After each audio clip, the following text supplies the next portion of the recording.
નમસ્કાર, આમ જોઈ રહ્યા છો નેશન પ્લસ ન્યૂઝ. હું છું આપની સાથે હેતલ ભગત. ગીર સોમનાથમાં વેરાવળના ગ્રામ્ય પંથકમાં મોડી રાત્રે વરસાદી ઝાપટા પડ્યા હોવાની માહિતી સાંપડી રહી છે. ગીર સોમનાથ જિલ્લાના વેરાવળના ગ્રામ્ય પંથકમાં મોડી રાત્રે વરસાદી ઝાપટા પડ્યા હોવાની માહિતી સાંપડી રહી છે. વરસાદી ઝાપટાથી ખેડૂતોને નુકસાની થવાની ભીતિ સેવાઈ રહી છે. તો ખેતરોમાં ઘઉં, ચણા, તુવેર, ધાણા, બાજરી જેવા પાકોને વરસાદી ઝાપટાથી નુકસાનની ભીતિ થઈ રહી છે, જેને લઈને ભેટાડી, પંડવા, લુંભા, ઇન્દ્રોઈ, ખંડેરી સહિતના ગામોમાં રાત્રિના કમોસમી વરસાદના ઝાપટા પડ્યા હોવાની માહિતી પ્રાપ્ત થઈ રહી છે.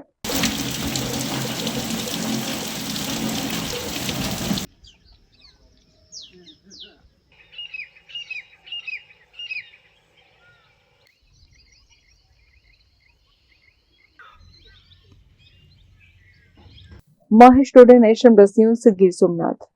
સમાચારોના સતત અપડેટ મેળવવા માટે અમારી નેશન પ્લસ ન્યૂઝની યુટ્યુબ ચેનલને સબસ્ક્રાઇબ કરો, બેલ આઇકન દબાવો અને જોડાયેલા રહો ફેસબુક, ઇન્સ્ટાગ્રામ અને ટ્વિટર પર.